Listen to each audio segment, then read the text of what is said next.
I've waited until today for them, and I'm wondering how many other people tuning in have done the same, because I'm enjoying this box a lot. Well, if people, I'm hoping that everyone who is tuning in now, has saved their drams. Yes.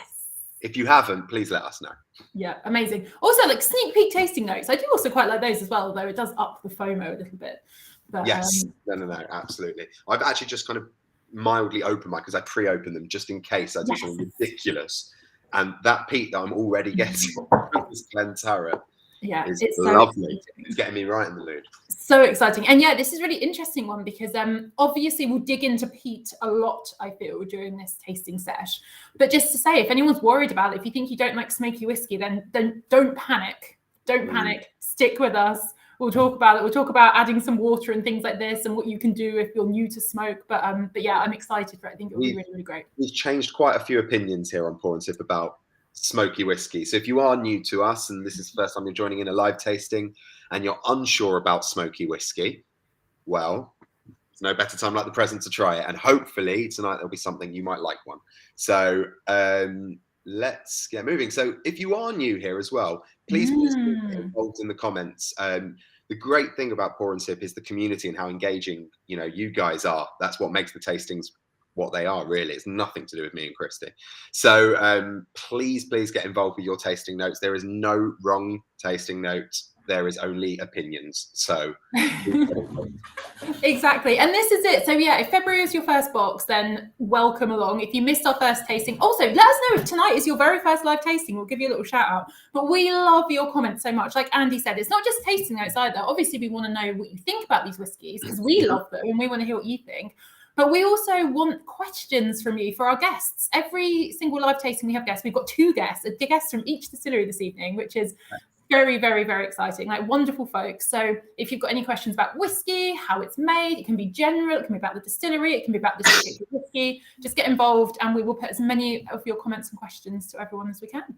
Absolutely. Lots of evenings from some regulars. I see Mike Pizarro, a Pour and Sip regular. Evening all. Evening Mike. Alistair Taff. Evening, Alistair. Richard Wingrove, evening. Michael Smith is glad to be back. We're glad to have you back, Michael. Green Tea is Green, reporting for duty. Yes, absolute Pour and Sip regular. James Hardy, evening. El Sutton, who doesn't like smoky whiskey? I know, it's a bit Marmite. I always think that as well. But then, it's one of those tastes. It can be a bit nuanced, I suppose, and some people don't like it. But we're here to change opinions anyway at Pour and Sip.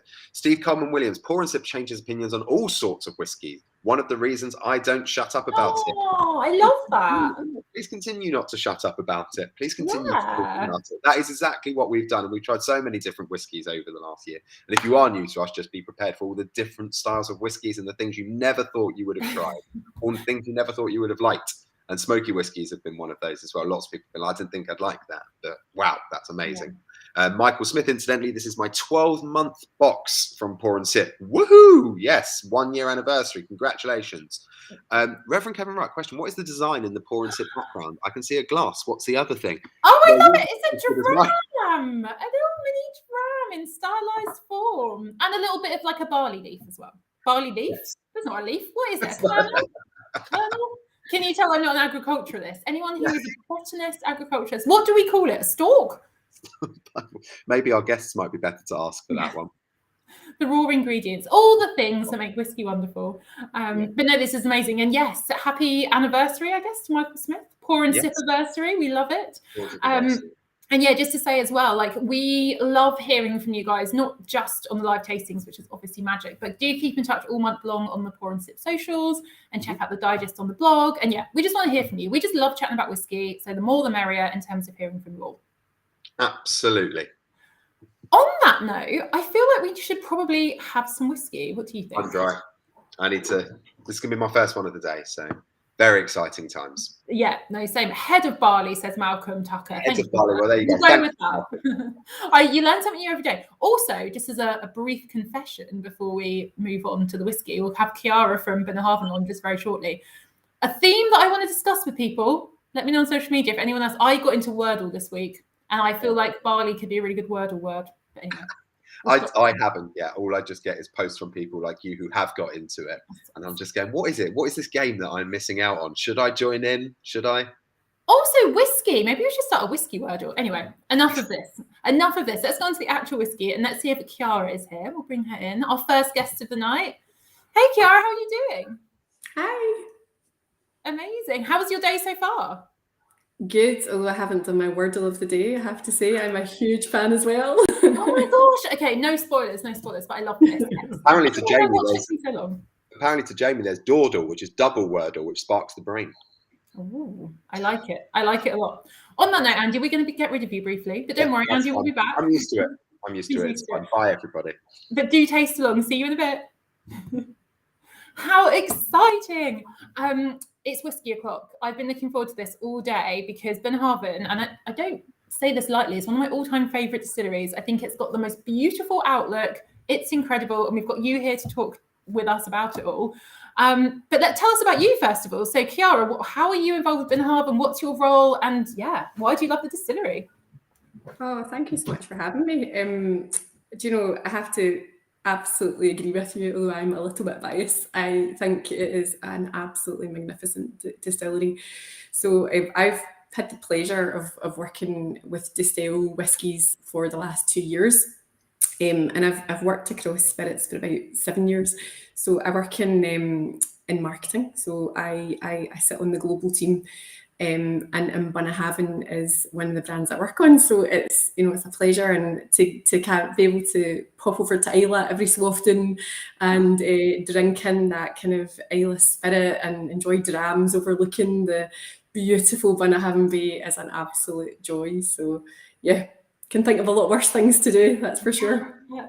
It is gorgeous. So anyone who's not too familiar with Islay, Bunnahabhain's kind of towards the north of the island, overlooking the incredible, the Sound of Jura, I guess, over to the island of Jura, and the light, the reflections from the water. You feel so like you're in the middle of nowhere. It's just gorgeous. It is magical. And, it's, we talk about the kind of trek to Islay. It's an absolute journey. And then when you get to Islay, you've got an absolute trek to Bunnahabhain. So Bunnahabhain's sort of northeast on the island. It's the most northerly distillery, but it's worth the journey. And when you kind of come over that hill, like you say, and you look down on the distillery and you see the sound of Islay, it's breathtaking. Your shoulders drop. And you breathe in the air. It's fabulous. Yeah, just absolutely gorgeous. It's such a special place. So if anyone's not been over, put it on your travel bucket list for sure. And Absolutely. I'll want to talk to you more about the distillery later on because there are big things going on, which is incredibly exciting. Sure. Yeah. So cool. But onto the Dram itself. So I understand that this is this year's or last year's release. You do a version of this every year, the cask strength. Yep. Yeah, absolutely. So this is the first release that we've ever had of this 12-year-old cask strength, and it's quite a rare dram. We only produced 1,000 cases we made of this. Oh wow! And so really really small. And this it's such a lovely story because this was born out of really the people that come to Bunnahabhain. When the people actually make the trip over and they go into our warehouse 9 and they taste the whiskey directly from cask, it gives so much joy. And we were chatting about this and I had a bit of a discussion with our master distiller, Brendan McCarran, who's been on a few times, I think. We love Brendan. We are Brendan fans here at Pour and Sip. Yeah, so we had a wee bit of a debate about cask strength, and like he'll admit he's not always a huge fan of cask strength whiskies. And he was saying that actually what we were, the reason this works so well, the reason Bunnahabhain works so well as a cask strength is that it is, as a spirit, it is quite complex. It's fruity, it's oily, it's floral, it's quite cereally. And then we predominantly are Bunnahabhain whiskey and sherry. And it just stands up so well to those sherry casks. All are also sherry casks, and it stands up so well to cask strength, and it's almost like a turbocharged version of our 12-year-old. We say it's kind of like the distillery in a bowl. It's absolutely the distillery house style to a T. So this is something we've been looking forward to for a while. So we've been really, really happy with the reception. Oh, I'm so excited. And Elle Sutton says tons of sherry on the nose. So you immediately get the sense of, this is This has spent some time in a sherry cask. So can you tell us a bit about how many casks? It's 1,000 bottles, so it's not very many at all. It's a very small amount of casks blended together, I guess. Yeah, 1,000 cases, so really, really small. And these are sort of hand selected casks that Brendan and Julianne, our master blender, have chosen, and really kind of the very best of the bunch, really. And we pride ourselves on our sherry casks that we have at our distillery. So this is almost fully matured in sherry. All the rest are sherry. I'm loving it. We've got loads of comments coming already. Green Tea is Green says the nose is terrific. I completely agree. I'm really enjoying it. It feels like a little bit of a throwback to Christmas, maybe, which I always associate with sherry whiskies. But honestly, I don't know where people are in the UK right now, but the storm is coming. This is a great dram for a stormy evening, I feel. Mike Pizarro, lime flower and honeysuckle on the nose. They're great tasting notes. Elle Sutton, anyone getting a bit of coffee? Alistair says caramel latte. Ian Jambarrain, the nose on this is fantastic. Lots of dark fruit and agree about some coffee. And then Malcolm, it's so good, isn't it? We've got raisins and sultanas, hints of orange and oak from Malcolm. And then a shout out to Stuart Pilling. We did the Warehouse 9 tasting with Colin in August, who was absolutely brilliant, which is amazing. I'm not jealous at all. I would have loved to have been alive this summer. It's so, so good. So, interestingly, Mikolai, who has a very good memory, has asked if it's been a year since the last Bunnahabhain on Pour and Sip. It was actually in May 2021, so not quite a year yet. But yeah, we love a bit of Bunnahabhain. And it's such an interesting distillery for me because Islay is so associated with like peat smoke. But you guys have a bit of an interesting approach to it. You're definitely not all about the peat at all. And again, not even a whisper in this one. No, not at all. Do you know, that does make us slightly different to our kind of brothers and sisters on Islay. And, what we're really known for fundamentally on Islay is for being an unpeated spirit. We produce a small amount of peated spirit, but really where our heart lies is in unpeated. And I think it kind of sets us apart. And when especially when you look at our brothers and sisters, and we love a bit of peat as well. Don't get me wrong, but we're all about the unpeated sherry. Yeah. It's really gorgeous, really, really gorgeous. So I'm really excited for. I mean, Bunnahabhain in general we've established it's a gorgeous spot. The whiskies are gorgeous, and please, everyone, keep tasting. And I'm going to have a sip in a minute, but I'm going to ask Chiara this question first. There are big changes happening at Bunnahabhain. I feel like a little while ago, you guys announced a big new visitor centre, loads of investment. Can you give us a bit of an update? Because I feel like, loads has happened since we last chatted about it. Absolutely. Do you know, we actually, we built this beautiful new visitor centre that overlooks the water. And then literally, as we were about to open it, we went into lockdown. So we haven't really had a chance to kind of show it to the world. So that's the first kind of big exciting piece. And, we are very excited that this year we'll have facial on the island. So we'll be actually able to welcome people to the distillery to enjoy our new visitor centre, which is super cool. But the other big thing that's happened is we've been building a Biomass Centre that sits behind the distillery. And the exciting news, this is going to be live from April this year, but it will fundamentally make our distillation process net zero carbon emissions, which is phenomenal. That's like the equivalent of 1,800 diesel cars, all the cars of Islay and Jura. So we will be the first distillery on Islay to be net zero emission distillation process. So super cool.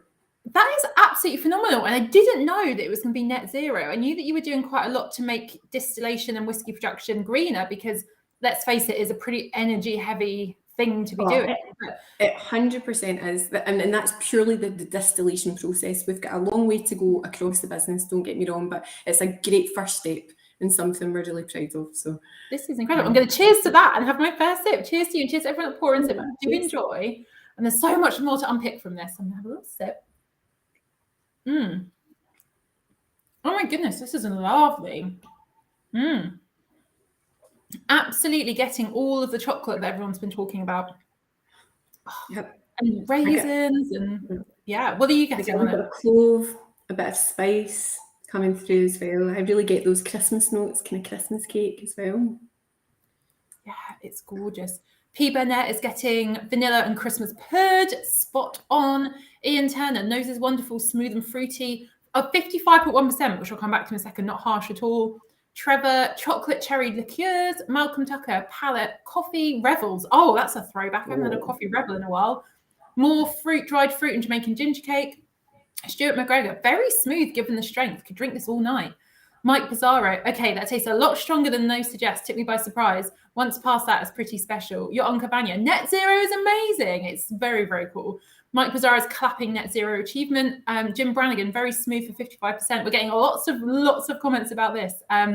Michael Smith, net zero is incredible, but this dram is outstanding, which is amazing. So loads of fabulous comments. Let's talk about the cask strength element while we sip away. And I do want to come back to the distillery as well, because it's really impressive. Why do distilleries and why have you guys chosen to bottle at cask strength? But it can sometimes be a little bit unapproachable. Very much not here, though. But do you ever worry that might put people off? Yeah, and actually that's something we were debating. And I think when this was tasted and nosed at cask strength, that was something that we agreed, that it is incredibly smooth, palatable, and actually quite floral. It sort of took us by surprise as well. And I think, given the sort of the new make spirit that we have, that I mentioned, is the kind of complexity of it, the kind of oiliness, it just stands up well to this. And the sherry as well, it stands up well to being cask strength without being overpowering. And I think, we always say with a cask strength, if it does feel that little bit overpowering, a couple of drops of water opens it up, releases more of those floral notes, makes it that little bit more accessible. But this is, in my mind, super smooth and super enjoyable without being so overpowering. Completely. I'm loving it. It's got that gorgeous little, almost like a ginger or nutmeg sort of warmth, but it doesn't come across as hot. It's almost like a spicy flavor rather than like, whoa, this is hot. And it's so smooth. It's absolutely gorgeous. We've got some questions coming in for you, which is great. So the Milkman's Kid, very entertaining handle. What kind of sherry is used for the Bunna 12, please? So it's Oloroso sherry casks. Fabulous, all Oloroso. And then Guy CP has said, I love Bunna 12 and the cask strength has not disappointed. How many bottles is 1,000 cases? I guess, what's your definition of a case? Is it 9 litre cases? 6 9-litre cases. Yeah, not very many at all. So yeah, it's amazing to have this in the box. Thank you for sharing it with us. We've got so many more tasting notes. Oh, here's another one. Is it non-chill filtered? It's got that lovely mouthfeel. That's from Beer Daddy. No, non-chill filtered, no added colour. So that's why you get that real creaminess and depth of flavour. And it's so interesting. I think non-chill filtration is something that I think can be seen as a bit of a production choice sometimes, because yes, there are practicalities to it. And for anyone listening, is when you sort of chill something down and strip out a lot of the sort of fats to stop things going cloudy, ultimately. But I do think it's fascinating. And like you said earlier, it's like drinking whiskey from the cask, which is what we love. Absolutely. Very, very, very cool. So yeah, going back to the distillery and the biomass unit, which is really very exciting. How long has that been kind of in the pipeline? That must have been such a significant build. Well, we broke ground almost a year ago. So it has been quite quick to actually build up, but it has been in the pipeline for a number of years. Yeah, that's really very cool. And then how long did it take the visitor centre to come to life as well? So the visitor centre, again, was quite a long time coming. So that was, a couple of years in the making. And I think, just given the location, it's not the easiest of places to get to, so that poses a few challenges in its own right. So, but it was worth its weight. And I think, that we had a great, as I keep saying, a great view and a great outlook. So it made it really worthwhile. And it's all kind of glass fronted as well. So you can sit and enjoy a dram and look out. It's incredible. I cannot imagine the logistics of getting all the building materials, because that road has got to be 1.5 miles, maybe 2 miles long down to the city. Single track, most of it. Yeah, not easy. That's for sure. It is not the most accessible of places. It's amazing. I've got loads more tasting notes coming in, and then I want to chat to you about Fish Eel, because this is an extremely exciting development. So Nikolai, chocolate raisins, lemon and ginger, a bit of sea salt, sherry throughout. Stuart McGregor says, old Jamaican chocolate bar. That sounds fabulous. Michael Smith, lots of raisins, clove, ginger beer, dark chocolate, key lime pie again. This shows that cask strength whiskey is just better. I love it. Eddie Marshall, this has a lovely spiciness that the standard bin 12 doesn't have. A drop of water ups the fudginess and spice. Amazing. In Jamboree, the finish is like a sea salt dark chocolate. Beautiful. I love it. Mike Pizarro, the flavour is fantastic. It tastes like a very dark chocolate espresso coffee and now getting ginger and orange oils. Now, how do I try it with water without wasting it? Well, Mike, I would say you've got the Dram right here. You can always decant some back and then try a little bit and then add more. Because that's the thing with adding water to whiskey, right? It's you can always add more in, but you can't take it out. So caution is advised. Absolutely. So that would go easy. Yeah, go easy.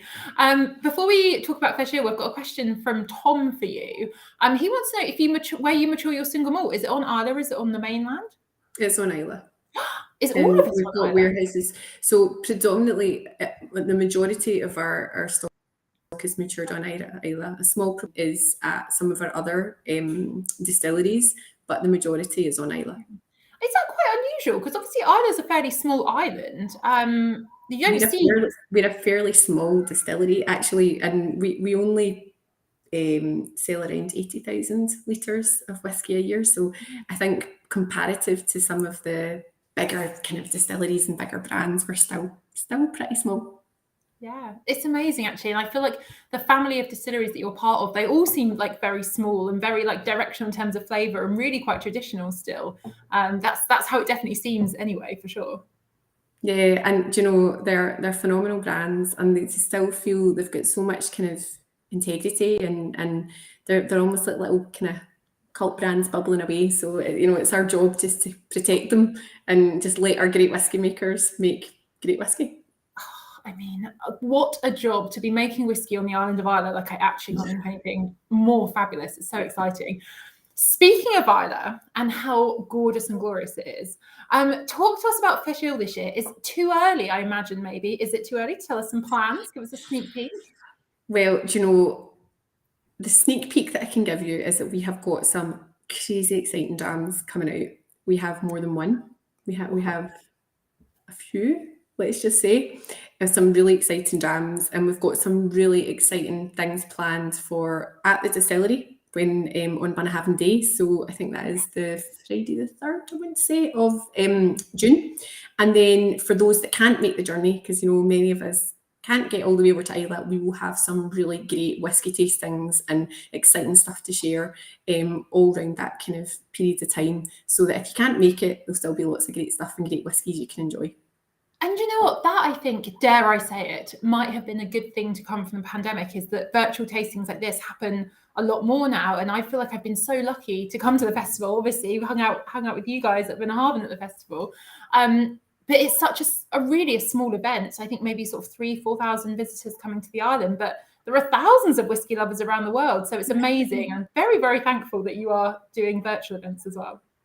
Yeah, no, it's great, and whiskey's for everyone, and it's I think it's just such a nice way for people to get involved and enjoy a nice dram, have a chat, interact with the brands, and if you can't make over to Islay, if you can make it over to Islay, amazing, we welcome you with open arms at any time of the year. But if you can't, there's lots going on virtually as well. Yeah, it's amazing. Just a few more before I ask you maybe a last question for now. Tom Gillingwater, Bunnahabhain, knocking it out of the park yet again. Superb dram. Still think the standard 12 is the best bang for your buck whiskey around. Jeffster, this is lovely. It's got smooth, creamy taste, got nutmeg and oddly chocolate hobnobs. Oh, we always talk about food at this point, I think, in Pour and Sip, and it always makes me ravenous because I very rarely eat before, and I really struggle to cope when people talk about their snacks. Michael Smith, this might be my favourite dram. Love that spice, and the finish is like a hug in a duvet. Oh, what a description. I love that. And then a question from Reed. Is it Bun or Boon? Like a pronunciation question. Okay, so when I joined the distillery, the first thing I said, because people say Bunna, people say Boona, and I asked Billy Sinclair, who's our visitor centre manager, how do you say it, Billy? And he says to me that on Islay, they say Bunnahabhain. So if you hear Billy, if you hear Andrew Brown, our distillery manager, they say Bunnahabhain. So neither of the two. I was going to say, I think it's really interesting to me because there are so many distillery names that I struggle to pronounce, but I think everyone loves the whiskey and no one minds too much if you pronounce it wrong. Absolutely. Anything goes. Yes. Okay. Oh my goodness, the questions are flooding in now. And this is another really fascinating one. And it's about perceptions of peat, which is really interesting. Do you find that people stay away from Bunnahabhain because it has that perception of an Islay whiskey? So people think it's peaty, and obviously it isn't. That's a really good point, actually. Do you know, it isn't something we've necessarily come across. And I think, you know, we've got a couple of peated expressions within our range. It's not our heartland, as I mentioned. But I think it's across, but it's an absolutely fair point, and maybe that's something we need to shout about a wee bit more. It's amazing. Yeah, we don't always have to have peat to be an Islay whiskey, which is fantastic. And a shout out to Elle Sutton. I am seething with envy. They say, I'll be at Islay for the festival. Can't wait. You have to take all the photos and put them all over Instagram, social media, and send them to us. So we can join in as well. And then just to wrap up for now, I want to know, what are your favourite memories of the distillery and being on Islay? Because it's such a magical place, and Bunnahabhain especially is just stunning. Like, what are some of your recollections of times you've really enjoyed there? I think the last time I was there was last June, and we got the most glorious day. And I just remember standing out in the pier with a dram and chatting to some of my colleagues, and just it was one of those moments where, you know, we weren't in a rush. We were able to stop, have a chat, have a good jam, kind of take in the views. It was bliss. But so it's getting me really excited for Faish and to get back over there soon. So yeah, that's my end goal, to get to June and get to Faish. Yes. Oh, and it will happen. And I'm so glad for everybody in the community that it's back for this year, because it's been so sorely missed. It's honestly one of the highlights of my year, and previously with Master of Malt, being able to go and see everything and everyone. So yeah, just amazing. And thank you for bringing a taste of Islay to us this evening. Pleasure. Thanks so much for having me. It's amazing. Thoroughly enjoyed it. What a dram. I'm going to savour this one later on this evening. I'll be curled up as the storm hits, sipping my dinner, and it'll be gorgeous. Let's bring Andy back. Hello, Andy. How are you doing? Good. I can't believe you're saving yours. I mean, has it gone already? Or almost. I've got to say, I'm not actually too well at the moment. I've got a bit of a cold. Not COVID, but that's the kind of thing that's kind of just, it's wiped it out. I'm fine again. Sorted you out. Healing and medicinal. So medicinal and healing. Amazing. Love it. Brilliant. Thank you again, Cara. And if you're able to hang around and join us again at the end, I've already seen a couple more questions come in, which I think we'll put to the panel later on, if that's okay. If you can hang that's around. A good question from Jim, by the way, Chris. Yeah, that's what I mean. I think we'll hold that one to the end. Yeah, very fascinating. Yeah. It's good. Amazing. Thank you so much again, Cara. Hopefully see you in a bit. Pleasure. Thanks. Bye. Oh, Andy, can you believe Fish Eel's coming back? This is I've got to be honest, I've never been. I'd love to go. Oh, some of my favourite memories are on that island when everyone's just having a great time together, sharing drams, living their best lives. Yeah, I would love to go sometime. Please invite me, someone. Yes, someone take us. I need to find the time as well. It's my absolute busy season, June. But yeah, please invite me, someone. Yeah, someone. Andy will be your guest. Anyone, take him with you. Any of the distilleries, really. But if Ardbeg are listening, can I go? I'm surprised you're not all over the Campbelltown Festival with your love of Springbank. Yes, I do love Springbank. You know that's my soft spot. And that's another one I'd like to go to as well, to be honest with you. So if you're listening, to be honest with you, I've written to Springbank, and yeah, they just ignore me. But I still love them. He still loves them. His love will not be diminished. Yeah, absolutely.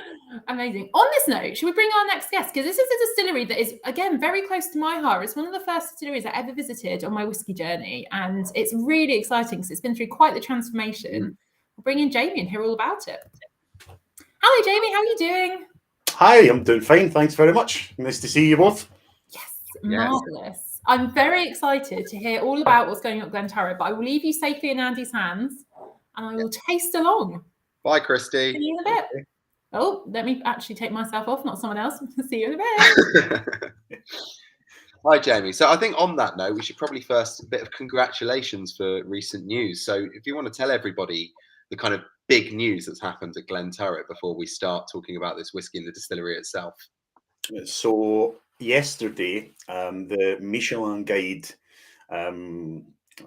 reported the results of their sort of newest additions to the guide, and the stars that had been given out, and I'm delighted to say absolutely so astoundingly happy about it that our Glenturret Lalique restaurant, Glenturret Lalique at the distillery, was awarded its first Michelin star, which is just true testament to the team, the dedication, the resilience that we've seen. I mean, 7 months ago we opened our doors at the restaurant, and to come through, the past couple of years and wonder if it was just a virtual restaurant we'd opened, or if it was an actual sort of in-person restaurant is amazing. So really congratulations to the whole restaurant team, and to be the first distillery in the world to ever have a Michelin star is truly incredible. So we're very, very thankful, and just here's to the future, really. It's much more good food and good whiskey. I was about to say, so it's the first distillery to ever have a Michelin star. It's the first distillery in the world ever to have a Michelin star. Yeah, correct. That is some pretty cool stuff, and we're getting lots of congratulations here in the comments. Mikolai saying he's excited about this one, Michelin star whiskey. My next distillery visit for sure. Absolutely, I think that's going to get a few people heading up to Glenturret to try that restaurant. C. Common Williams just had a random whiff of the Glenturret as it breathes. Oh, yes, you can smell the peat. Chris Dagnan, whoop, whoop, Malcolm Tucker, congratulations on the star. Michael Smith, congratulations. Mike Pizarro is clapping you. Your Uncle Vanya, oh, wow, congratulations. Well deserved, though. Everything about the restaurant visitor centre, the staff, the cats, all is amazing. Jonathan Gumbrel, wow, so cool. Ian Turner, any whiskey dishes or sauces? That's a good question, actually. So we've been... So Mark, our restaurant is headed up by head chef Mark Donald and his team. And when they came to the distillery, they were very much conscious of being much more than this is a whiskey sauce, for example. So we've been quite careful to try and create the restaurant experience as a standalone restaurant and build its reputation that way. We do have sort of nods to the provenance of the distillery and the ingredients that we use, such as barley, etc., throughout in parts of the food. However, the restaurant menu has been very much left up to Mark, and it's very locally sort of focused. So lots and lots of local foraging. I sometimes drive past the distillery and I see some of the chefs outside in the car park and down by the burn, and I wonder what they're doing. But they're foraging. So the area is very rich in local ingredients they can use. So I guess we've not really went down that route of putting, this is a whiskey sauce for your chicken, for example, because we wanted the restaurant to really stand alone as its own entity. And we do have some elements of the distillery there, but it's certainly not being whiskey focused. Yeah, sure. That makes perfect sense. I would love to come up. It does sound absolutely amazing. So I'm sure. Andy, I'm just going to say that despite the fact that, did you say Springbank haven't written back to you and somebody else, you are more than welcome to come to Glenturret. So thank you very much. And that's what we'll talk about, is Glenturret as this kind of, it's much smaller and blah, blah, blah. But firstly, let's talk about Glenturret, but let's talk about yourself first. How did you find yourself as the global ambassador for Glenturret? So I started working at the distillery, actually, in a month and one day. I'll have been there for 7 years. So I started in March 2015 as a tour guide, and I found that I really enjoyed that. I fell in love with the distillery. It kind of captivated me. The smells, the sounds, just the atmosphere of it, and the intricacy of production. Really enjoyed that. So I also really found myself enjoying working with people, and from all different walks of life, all different countries, and I love that. So quickly sort of moved into sort of duty management role, a little bit more responsibility. Found myself going out and about, doing a lot more sort of ambassadorial work, if you would like. So, hosting dinners, doing tastings, master classes, and appearances at trade shows, etc. And that's where I found my appetite really sort of increased for it. And I loved being out. I love being out on the road. I still do. And then meeting different people and there's nothing better than being in somewhere you've never been before, and some stranger walks up to you and said, "I've been told to try your 12-year-old." It gives you such a satisfying feeling inside. And when the company was expanding, the opportunity for a brand ambassador became available, and of course I applied. I had to apply the same as everybody else did, and I was lucky. Naturally, you got it. Yeah. I had a lot of the skills that they were looking for in terms of being able to engage an audience and kind of work my way around the production elements and the whiskey. So that's kind of how I've landed here. And to be honest, I wouldn't change my job for the world, really. I I don't blame you at all. It's just quite like I mean, that's not often you get tour guide to global brand ambassador. It's Really, it usually comes it's from a very different background. for me, it would be the most sort of natural route. But you are right that a lot of people come in sort of maybe through the marketing arena Yeah, and come in through that way. Whereas for me, I actually find it really helpful that I've almost cut my teeth through the distillery, if you like. You know, absolutely. what I've learned and what I know about the distillery hasn't came from anywhere else apart from, you know, talking to the distillery workers, talking to the distillery manager, you know, being there, spending time there. So, and I Yeah. love it. Yeah, I don't blame you at all. But on that note, I mean, talk to us a bit about. I mean, it's a very rich history that Glenturret has. I mean, we're talking about one of the oldest distilleries, maybe the oldest. If we're talking about illicit distilling as well, we don't want to go into that too much. But I mean, give us a history about the distillery. Yeah, so the very first mention of Glenturret Distillery is in a rental document from 1763. And it pertains to the barony of Auchtertyre, who were the landowners, the sort of well-to-do area family, and they had a huge interest in brewing and distilling. I mean, in the early 1760s, they had their own sort of brewing and distilling equipment on their own lands. So they built a distillery, and at that point, it was known as Thurot, Thurot, and that sits where we are now. So therefore we're very confident in being Scotland's oldest working distillery, and from there we've had quite an interesting history. The distillery its fair share of sort of feasts, famines, and but that shows resilience, you know. And I think the area has always been important, you know. We're in almost our own little microclimate with the water source running past. We're surrounded by hills and trees, and the distillery it survived a lot. I mean, it closed down in the early 20s due to prohibition in America and the war effort, and it lay dormant for almost 35 years. Until a local man, James Fairley, he would used to cycle past the distillery, if you like, and thought, you know, it's a shame, let's do something with that. And for him, it was all about restoring the traditional art of distillation. And we've really carried that forward. So it's really important to us that that tradition and that provenance and that history and that craftsmanship really, really continues. And we make a conscious effort every day to make sure that's the case, in terms of we're still completely hand operated, no witchcraft and wizardry. We make a small amount of whiskey, so you're looking at about 215,000 litres of alcohol per year, which is a mix of both peated and unpeated spirit, which I'm sure we'll come on to. But yeah, the distillery history is fascinating. And the more we uncover, it's almost like, you know what I mean? It's like a rabbit hole. The more you uncover, the more you want to know. So yeah, we've been very lucky in that our new ownership has afforded us the ability to really deep dive into the history and be confident to talk about that, because let's face it, whiskey's all about storytelling, and it's all about these little intricate parts that you know are part of your history and part of what makes you who you are. So yeah, we're very much in that sort of stratosphere. Yes, I mean currently you're owned by it's Lalique, isn't it? So we're owned. It's a 50% share by two individuals.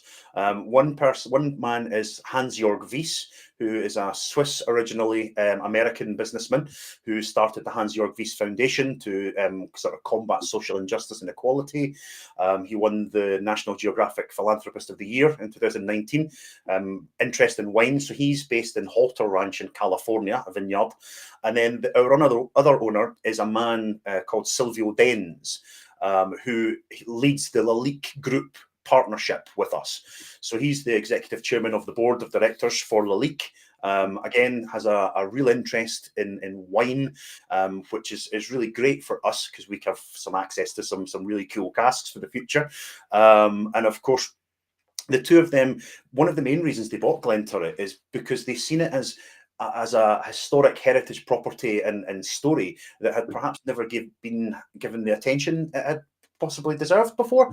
So they have, particular Mr. Denz has previous experience of purchasing property, historical property of importance, and creating a real experience from it. So for him, that was him. I believe it was himself that referred to Glenturret as the jewel that requires polishing. So yeah, we're incredibly lucky to be in this position, and it's great for me to have came through that sort of 7 years where you see a real transformation in focus for our distillery and what we do, and ultimately for anybody who's working at a distillery, that's what you want. You want the people to enjoy what you create, and to relate to what your values are. So But that's interesting because obviously having gone through many different ownerships and like recently Glenturret's had this very big rebranding and the new range has come out and has the league allowed those traditional processes and the production methods, they've stayed the same, and it's still going back through history and keeping true to those traditions of what Glenturret actually is. Yeah, very much so. We were perhaps a little bit nervous when we realised that the distillery was going to be sold because, I mean, as a new owner, you could come in and want to change everything, automate everything, ramp up the production really quickly, and I certainly felt personally that would perhaps lose some of the character of the distillery. And we've been very fortunate that our new owners are very, very aware of the history and heritage and the way we like to do things.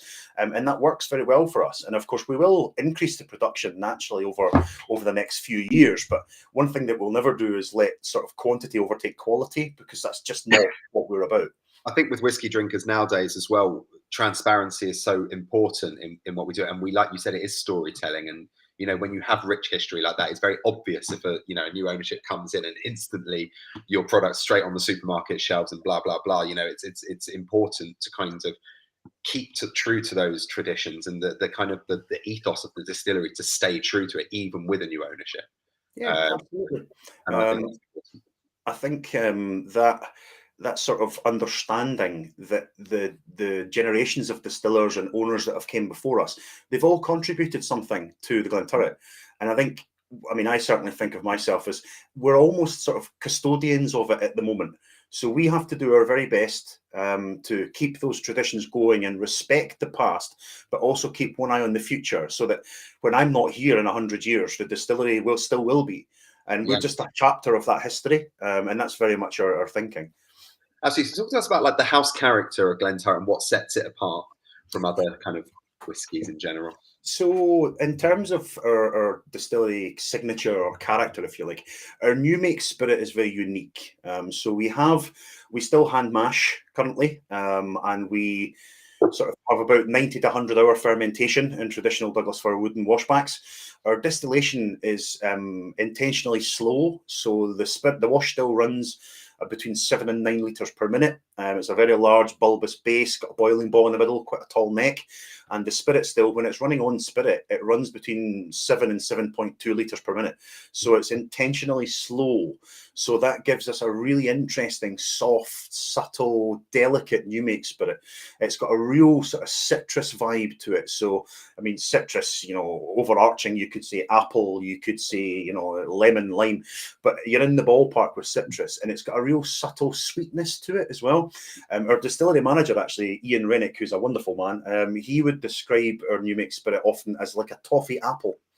So you get the crispness of the fresh apple, but at the same time you get that sort of background sweetness, and that really works well for us. But it also can pose us perhaps sometimes a challenge, because we want to make sure that distillery character, which is our DNA, that sort of is able to be seen throughout the whiskey that we create.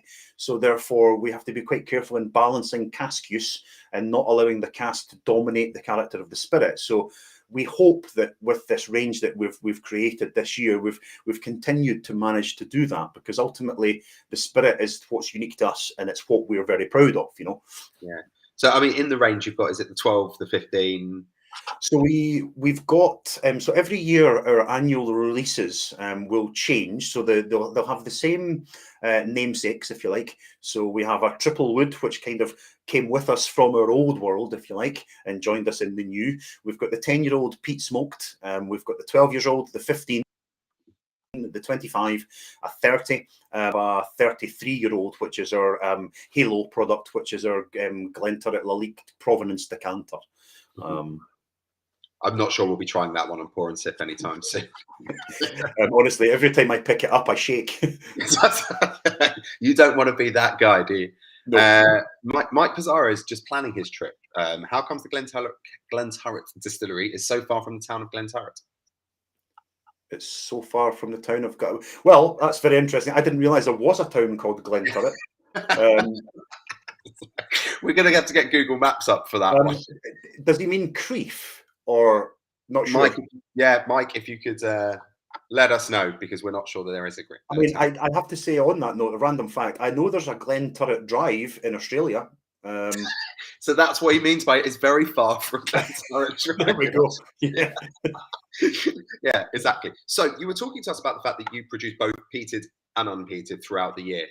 What's this split up? Is it 6 months and 6 months, or is it? It's actually, for the past few years, we've done a little bit less of a peated run, more or less because the way the business operated prior to our new ownership, the peated side of the business was predominantly being used for blended stock, as was the unpeated side, of course. We were 50% of what we produced as Glenturret single malt went into Edrington's blending portfolio. But the peated side, I mean, you're looking at maybe 3-4 months of the year, I'm led to believe, for peating. And again, when we look at the stocks that we have maturing in the warehouses, we'll make a judgment call based on that. So the distillery manager and our whiskey maker will kind of look and say, okay, let's leave peated for now. Let's maybe go back to it. So it kind of changes. How long does it take to clean all the equipment after you've done the peated run? That's always I believe there is at least a few days where there could be elements or little nuance of peat, shall we say. But of course, everything's fully cleaned down as much as possible, but there will always be sort of slight residue. But yeah. Okay. So talk to us about this particular. So we're trying the 10-year-old peated. So talk to us about sure. Dram. So this is our 10-year-old peat smoked, our 2021 release. So off the tail, it's 50% ABV, natural colour, and it's non-chill filtered. And it's almost like a nod back to our peated heritage, because we've almost been part of our peat has been part of our history for many years, and we've dug peat from the local area for many years as well, so as early as the 1800s. So it's a hark back to almost the whiskey of yesteryear for Glenturret in many ways. So it's actually a split in terms of unpeated spirit to peated spirit. So what you have in your hand is about 80%. Sorry, roughly 70% peated to 30% unpeated. Now, our peated spirit has a really kind of quite interesting Gaelic name. It's called Ruad Mór, and it comes from the red sandstone building that used to be set in the middle of Loch Turret. It was a hunting lodge. So that's where that name comes from, Ruad Mór, red stone or red brick. So in terms of the nose of it, you get that sort of like you've had a barbecue yesterday and the burning sort of embers are still there, or the jacket you wore to sit round the campfire and then you pick it up a couple of days later, it's still there. So in terms of balance, for me this whiskey is quite multifaceted, because you get that smoke, but it's sort of wisping in the background. It's not overly dominating. And the way that our whiskey maker has brought casks together for this, so the casks with the Ruad Mór, the peated spirit, are predominantly refill casks due to the nature of how the business was at that time. They were looking for a heavier, smokier character. So whereas we're looking at that slightly differently, we're looking for the smoke to be there, but we want to bring in a little bit of sweetness and a little bit of spice. So he's brought in some first fill European oak casks and some first fill and second fill American oak casks there. So you're bringing in a little bit of vanilla sweetness there, you're getting a bit of that spice. But what's really interesting for me is that you can still, and this is a personal thing in many ways, you can still pick up that nuance of that spirit. So you can still get that fruitiness coming through. And whether it's not quite as vibrant as new make, but you can still get that citrus note in there. So for me, it's a really interesting whiskey. And I heard the discussion earlier on. Sorry, I've lost my phrase there. That we were talking about the nuance of peat, and the if you're afraid of peat, don't be, because peat's our friend at the end of the day, and it's a scale. So you have to think about, well, where's the peat coming from? How much of the barley is peated? What style of smoke is it? How much of it you've used? So at the end of the day, find something like the Glenturret 10-year-old peat smoke. It's a nice introduction to peat. It's accessible peat smoked whiskey. And that's part of the reason why we've called it peat smoked and not peated. Yeah. Because we feel that because of the evolving nature, the smokiness in the cask, it is smoky rather than peated. So we really we were really concentrated on emphasising that point that it's smoky, and it's quite interesting because that will change. You know, we work quite closely with one of our malting partners, Simpsons, down in Berwickshire, and we went down to understand what they do to the barley in terms of the peating process. And it's our understanding that they do something quite unusual. So they dry the barley right down, almost as if it was ready to be delivered to us, without introducing peat at all. And then they decant that off, and then they put wet peat in and allow that to smoulder. And for us, for our spec, it's about sort of 40 to 50 hours they'll smoulder that. So it is the new make spirit in terms of the barley, or the peated barley, is quite high. It's about 80 to 100 parts per million. But then, of course, you lose a lot of that through the distillery, and it changes. And it's because it's not heavy sort of peat. It's more of that sort of billowing smoke, if you like. It just creates a different character. So, sorry, I'm aware that I can talk for a long time. No, please do. I mean, that's what we're all here to listen to you guys. You're not here to listen to us. So no, please carry on talking. But so, we're very different to an Islay style, and this is again what everybody's saying in the comments. I will read out just a few comments because there are absolutely tons coming in about this, and I'm aware that I haven't read your tasting notes because we're enjoying what you're saying so much, Jamie. So this is according to Reverend Kevin Wright, Glenturret, not in your face smoke, just subtle, rather beautiful and evocative. Jim Brannigan, I don't usually enjoy peaty, so a bit unsure, but this smells good. Michael Smith, this dram smells so good. I'm a sucker for peat, but this is different gravy. Mark Pizarro, well, that's another reason to visit Glenturret. Yep, Real Boinger. I'm sorry if I pronounced that name wrong. Real Boinger nose. The peat comes through first, then it's bitter orange. El Sutton, love the nose on this. Peaty, but also sweet caramel notes. Reverend Kevin Wright, swirling around the glass. Wow, you can really get the oak smoke, but still not overpowering. Ian Jambo Rain, lovely nose, smoky and citrusy, which we were talking. So hopefully that house character is coming through besides the peat. Green tea is green, interesting nose. Yes, plenty of peat, but there's rich dark chocolate too. Steve Coleman Williams, smoke, and then onto walnuts with a sweetness like HP sauce, but much more subtle.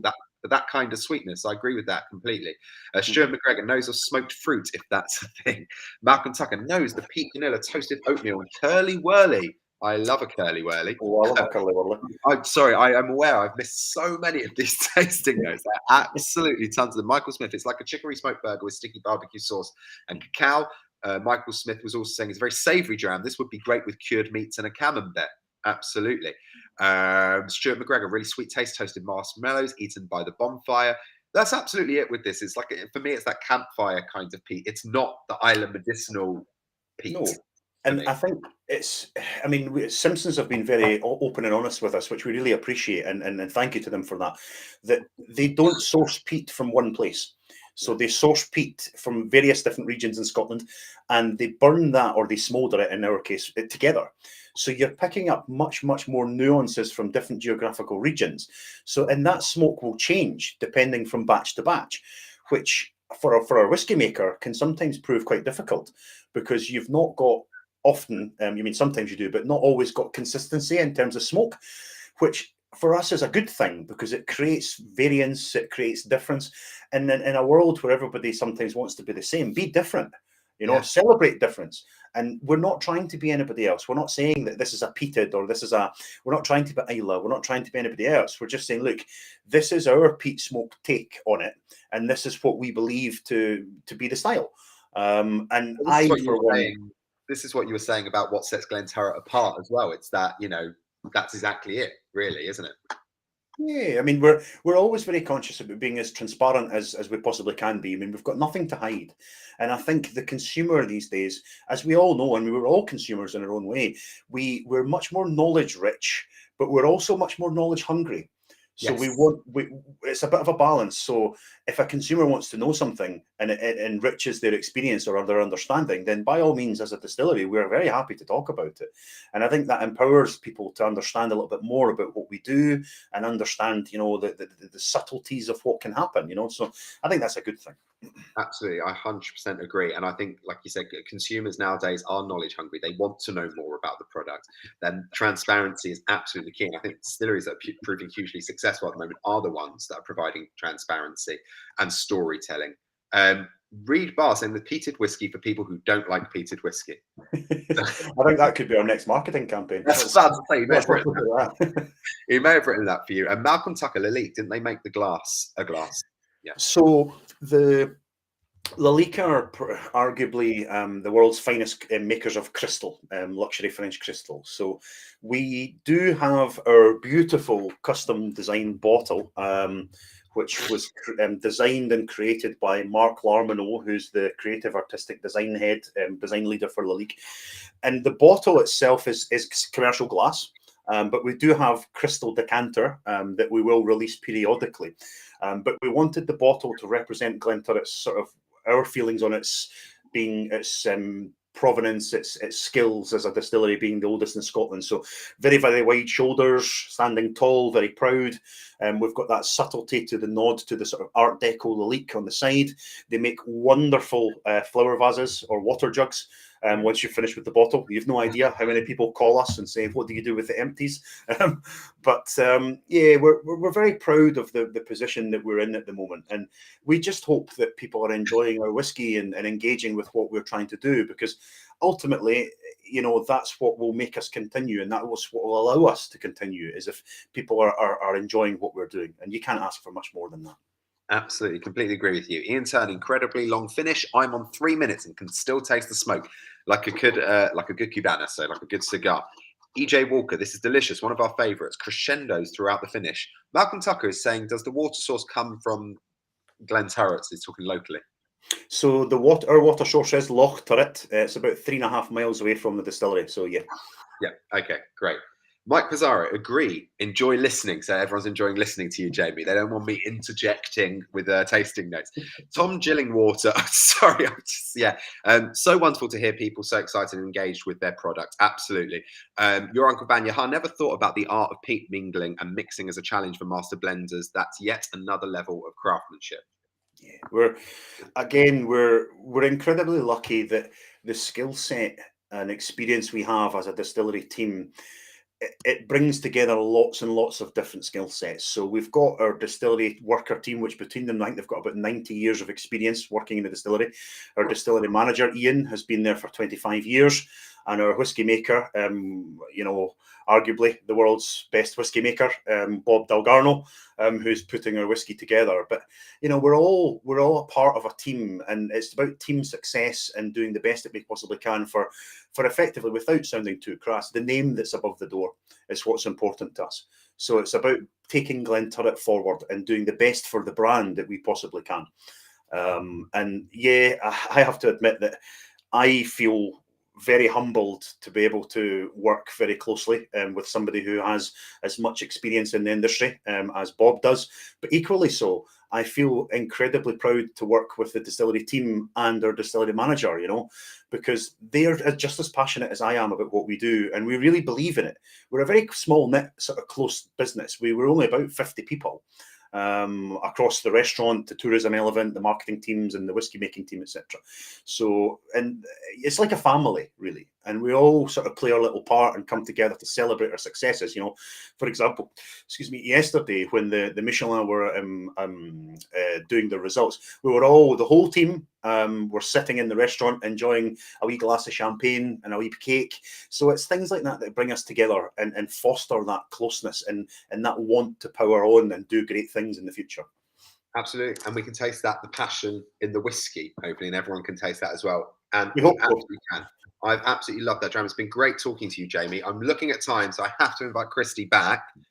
Not that I don't. I feel like I'm ruining the party a little bit. Not at all. We're more the merrier. Amazing. Yeah. And on that note, we'll bring Kiara back as well. Hello again. How are you doing? Hi. I mean, what a treat of a pair of drams this evening. I've had the best time tasting these two. I feel like they complement each other. They're so, like, I don't know, profoundly flavoursome and very expressive. And to have them together has just been a joy. I'm pleased we did it this way round, though. I have to say. Yeah. Definitely. Sure. So before Andy asks his mean question, which he does every week, of our viewers and subscribers, I'm going to ask you guys a question that came in earlier. I can't remember who asked it, but whoever you are, very, very interesting question. Do we think that whiskey opens up in a glass and changes over time? Yes. That was my take too. What about you, Kiara? Do you notice that things change as you swim along? Yeah, absolutely. I think it does from that first kind of nose. You know, the longer you leave it, you see and you experience those changes. Definitely. Yeah. It's amazing. It's the impact of oxygen, I think, isn't it? Like how, I mean, I'm not a scientist, but all those like wonderful flavor and aroma compounds like interact and kind of like just shine a bit more. And I think sometimes the more volatile things can be the most alcoholic, and that's what can sometimes be a bit of a barrier. And then once they waft off, because they don't need very much energy to waft away, then you're left with all these other wonderful aromas, and it's incredible. I can't remember who it was who said a year in the cask, a year in the glass. So like for every year aged for to leave it time in the glass to open up. It may have been Ralphie on Ralphie Reviews. Please correct me if it's not. But that is something I've heard. I am going to ask the question because I'm aware of time. And obviously, this being the second tasting, I'm going to ask everybody what's been their favourite dram from this box. From the whole box. It's February? It's February, right? Yeah. February, yeah, we're still February. Yeah, okay, still February. That's the Bunnahabhain cask strength. Yeah. So, what's been your favourite dram of February? Please let us know. I feel bad asking you, Christy.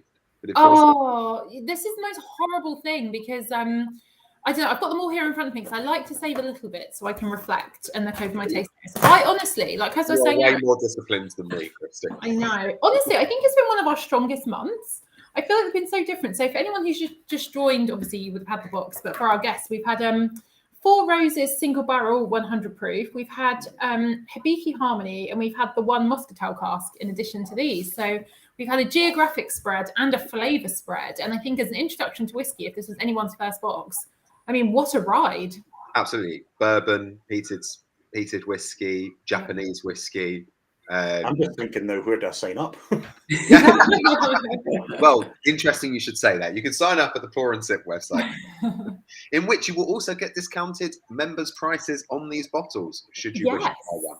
Yeah, should you be in the market to restock the booze cabinet, go to the member store first of all for some nice, delicious, tasty discounts. Reverend Kevin Wright is saying, what a fantastic ambassador you are, Jamie. Clearly, truly passionate about Glenturret. And that is clear for us. Cool to see. Ian Jambo and great guests tonight to match the great whiskies. One of the best tastings yet. Cracking evening, contrasting, but both really top notch. Stuart McGregor, can't pick between them. Steve Coleman Williams, lovely evening. Bunnahabhain, that's right, yeah. Yeah, smashed it. For the night and the month for me. Malcolm Tucker, have loved this evening's whiskey. I may have to sit on the fence with Jeffster. Jim Brannigan, my first tasting session with you guys, really enjoyable. Wish the sample bottles were bigger. Don't we all? So Jonathan Gumber is Bunnahabhain for me tonight. Alistair Taft, Bunnahabhain for me is overall winner this month. DH, 4 Roses was a surprise. Darren Gormley, the 4 Roses. Simon, Glenturret for him. Ian Jambo-Rain, Bunnahabhain number 1 with Glenturret a close second. Both were cracking. Jim Glancy, Glenturret, but both tonight great. Jim Brannigan, Bunnahabhain for him. Malcolm Tucker, can't split between the Glenturret and Bunnahabhain. Tom Gillingwater, Boona, and Glenturret joint miles ahead of the other 3 for him.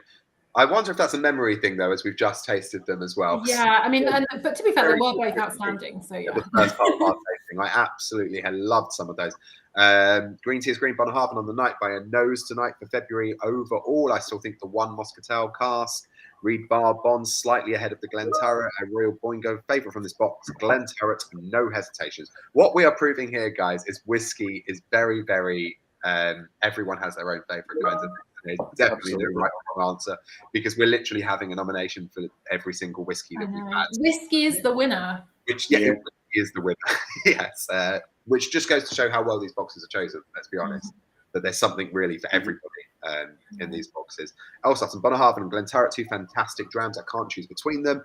Richard Wingrove, Glenturret for him tonight, but the Muscatel overall. Christy, do you want to go over? I feel like I can take over. There's so many coming in. My goodness. Thank you so much, everyone. P. Burrett could not decide between the 2. Both were very different. DS007, agree. The longer this has sat in my glass, the more open it's got. Yes. I mean, definitely try your drams with water. Try them after some time. Like, you know, there's a whole myriad of whiskies in one glass. EJ Walker, Glenturret for us here. Reverend Kevin Wright. I've got 3 top ones. 4 Roses, Glenturret, Bunnahabhain. Can't choose. Right caveat here for Michael Smith. I've purchased both. However, that Bunnahabhain is outstanding. That is going to the top of my list to share and get people into whiskey, which I love. Michael Smith, great guest. Thank you all. Love these evenings. Matthew Simpson, between Hibiki and Bunnahabhain. Yeah, some love for Hibiki. Love it. I love the Hibiki. Great. Mike Pizarro, great box. I think the best Dram was the Bunnahabhain, but the most unique was the one Muscatel. And the Hibiki deserves an honourable mention as the only Japanese whiskey I've really loved. Oh, that's romantic, Mike. I'm pleased you found your connection. Anthony Mullins, these two are my favourite of the month. I can't decide between the two. Steve G, Glenturret for me, both tonight and the month, all were very good. Chris Dagnan, Boona has surprised me. Never gone there before, will now. And a question for you, Andy, while I go and suss out the answer to another question. Your Uncle Vanya says, pour and sip, cheeky question, who chooses the drams? So Not Andy, me. you can go into that. Not me. Yeah, no, it's so interesting. So obviously, very sadly, my heart has been left behind. I don't work with Master of Malt in the day anymore. It's the team at Master of Malt, so the buying team as well as the pour and sip team. So people who love whiskey, and it genuinely is, having been part of that process, a mix of things that we love and things that are new that we think are really cool. So it's going to be like one or other of those that makes them get into the box. And we have 2 new releases here that we were like, these are going to be delicious. We must try them. So. And pour and sip exclusives. Don't forget those as well. Oh my gosh! And the pour and sip exclusives. Alistair Taff asked, I don't know if is it Irish for St. Patrick's Day next month? That's literally what I'm trying to go and suss out. So yeah, I swear Jake said something about that. Yeah, I've got it here. I've got the inside scoop. I'm not going to give too much away. Okay, and then we'll wrap up with a final question for our guests. But so March is obviously, there's loads going on in March, which is very exciting. And there are 2 dates in particular that, for me anyway, I love. So we've got some of the drams are celebrating International Women's Day and Women in Whiskey, and some of the other drams are celebrating St. Patrick's Day. So there will be some Irish whiskies, but there will also be lots of, some women-focused whiskies, which is good. Although I am getting to the point where I think 5 years ago, this might be a controversial statement. Anyway, I think the time for women working in whiskey being an anomaly, we are past that. I think women are at every part of the whiskey industry, from marketing to distilling to everything. And I think the battle we have with whiskey now is not the industry, it's consumer perceptions. I think when you go into a bar and some random man comes up and is like, why are you drinking whiskey? You're a woman. It's like, I really like it and I know about it. So that could be a marketing thing as well. Yeah, I think it's but I really think it's changing hearts and minds of some, not all consumers. I think the industry is doing a really great job, and there are women everywhere in whiskey, and that is no longer new. So there we go. We'll still be celebrating International Women's Day for pour and sip. Absolutely. Let's face it. Why should we not? Women are fabulous. Why should we not? So yes. Did you have one last question there, Kristen? Yes. So we talked a little bit about Michelin Star earlier, and obviously we talk about food a lot on pour and sip. And I think as a closing remark from our guests, I'd love to know your gastronomic whiskey experiences. Is there anything you particularly recommend, or an experience you want to tell us about where whiskey and food have just been the actual dream, just to inspire us as we go off for our dinners?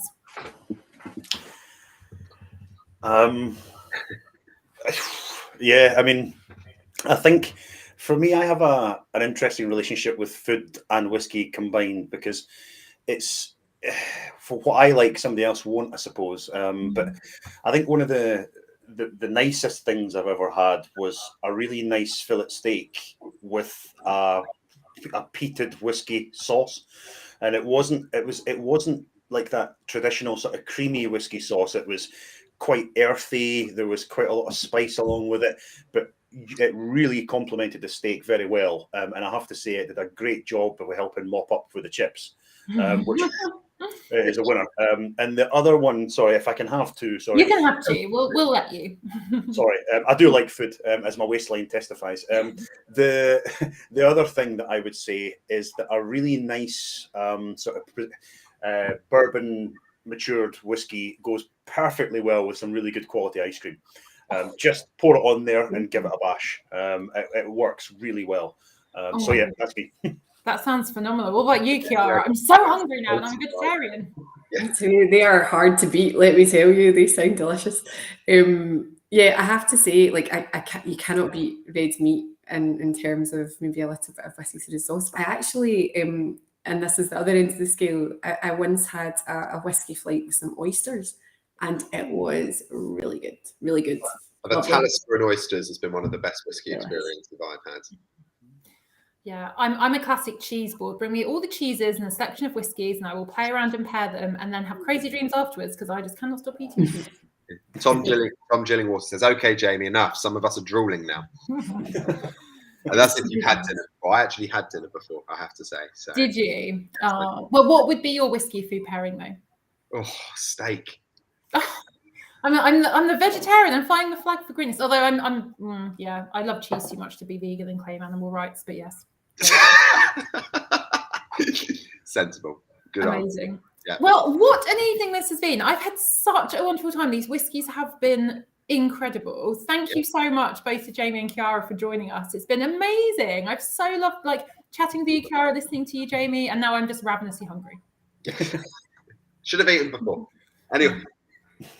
I know. Bye, everybody. We'll see you on. See you next month. I haven't actually had the dates confirmed, but I'm going to look at them and make a potentially risky call. I'm going to presume we'll be back on the 3rd and the 17th, unless you hear otherwise. 3rd of March and 17th of March. Yeah, perfect. Amazing. Thank you so much again to our guests. Good to see you, Andy. Cheers. Thank you all for tuning in.